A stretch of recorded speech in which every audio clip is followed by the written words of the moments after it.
whenever you're changing your tires, make sure that you have a level surface to work on. My area actually has a wider road, so I chose to do it on the road because my driveway does have a slight slant to it, and I didn't want anything to happen. So do things safe and secure, throw out some pylons if you have them, let everybody know that, hey, this is a hazard area, please don't hit me. Hey guys, welcome back or to the channel. We're gonna change some tires today. Come with me for a ride. So these are the winter tires. You'll see that's got deeper grooves than your normal touring or sport tire, all seasons, whatever. And then again, smaller grooves for grip and traction and all that nonsense. Rotation is definitely, if you have a omnidirectional or a, what do you call it, tire. This is obviously a directional tire, asymmetrical or a directional tire, that's what I meant to say. So you want to keep these in the right direction if you have a directional tire. I'll show you what an asymmetrical tire looks like in a moment. Usually that'll be your all season, sometimes your touring tire. Stay away from touring tires. Again, you have deeper grooves than snow tires or off-roading tires. Typically they're built similar. You want to keep your PSI and then keep your PSI up and whatnot, especially in winter. Then you have, sorry about the wind if you can hear that, then you have your tire measurements, which is 225. That'll be your tread from side to side, from left to right on the tread, top of the tire. Then you'll have your 65R, that's for radial. That's the type of tire it is. And then the 65 is the measurement here. And then the 17 is the diameter of your rim. So you want to keep these measurements very similar. You can play around with them, but we won't get into that in this video. When you take your tire off too, it gives you a good time to inspect the rotors. Obviously these ones are in good condition. Then you get to see your pad thickness. Again, being the vehicle is brand new, you won't have to worry about that, but it's good to inspect it anyways. And then at the same time, check for cracking, chips, things like that could impact later on. So without further ado, let's go check out a worn out tire, and then we'll check out the tires that we're going to install. Not today, I'm going to get that done at a shop because I do not have the facilities for that yet. So below me, you'll see the new rims. These are the summer tires. And as far as winter goes, you don't really want to be running winter. You don't want to be running aluminum rims in winter because the snow, ice, and stuff that will stick to it and throw the balance off. But it'll obviously warm up and melt off and the driving and whatnot. And then the new rating on the tires, like the brand new tires, same rating as our winter tires, 225, 65, R17. So these tires are compatible. And if you look here, the tread pattern is asymmetrical. So these tires can go on either way, and you won't find any rotation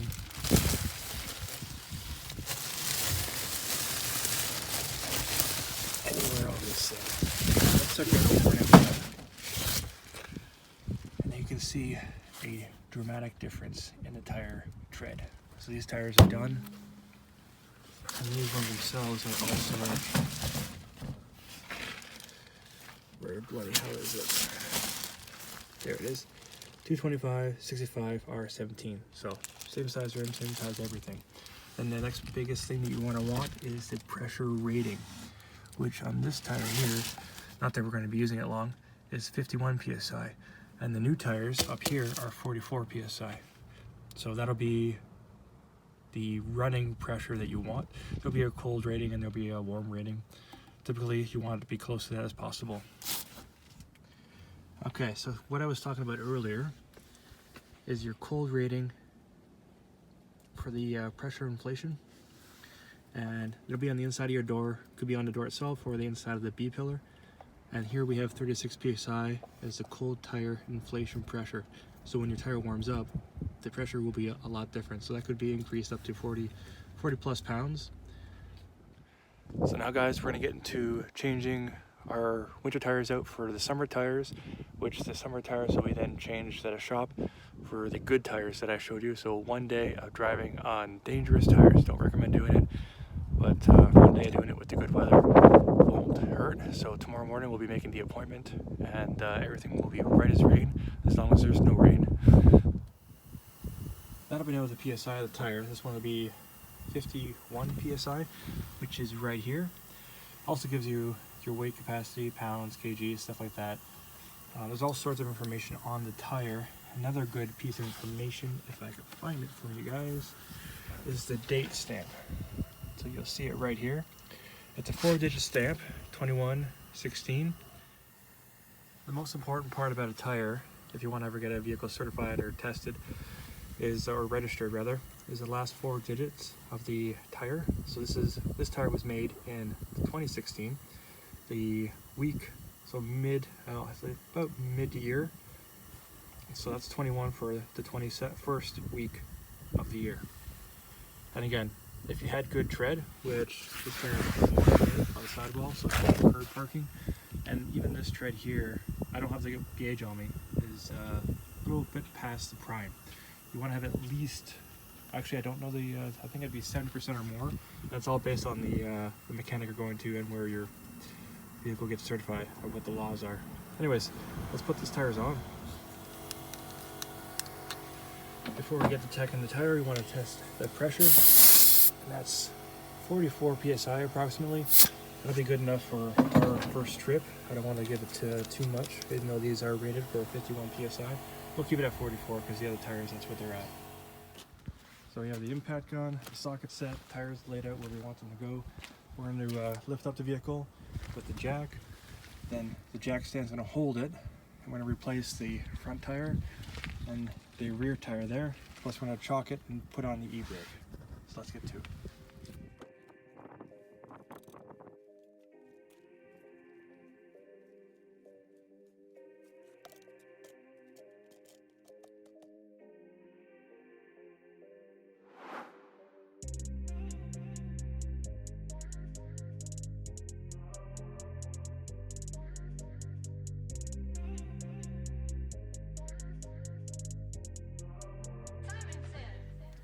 So here's a great time to inspect your steering components. You want to just make sure that nothing is loose, broken, like your sway bar tie-ins and stuff like that. This is your sway bar here, that's your sway bar link, your tie rod, and then your ball joint, upper and lower. And then also you want to take a look again at your rotor, make sure it's nice and smooth. There's a couple little grooves in it, but that's normal. And then taking a look down here to see your pad and see how that's going. And this all looks really good. The vehicle only has about 10,000 or so kilometers on it, so it's not really all that bad. And honestly, it looks close to brand new. You're gonna get all this typical rust. Wait till you see another brake job that I'll be doing later on this year. But here, this is the best it can ever be. So now let's put the new tire on, and then at the end of all this, we'll torque everything to spec.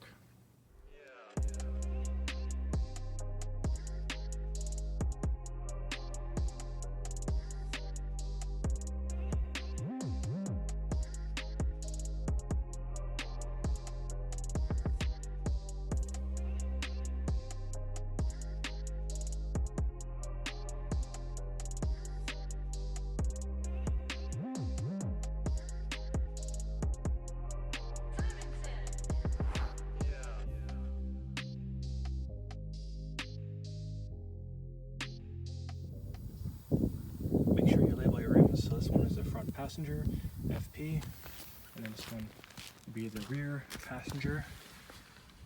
And that's the position where it's this year. So next year I'll be wiping this off and I'll put this one on the front because these are directional. And then I'll put the, oh, it says right there. So these are already previously labeled. So right rear, right passenger, same deal. And by directional, if you look at the tread pattern, you'll see here the V grooves. That means it's directional, not asymmetrical.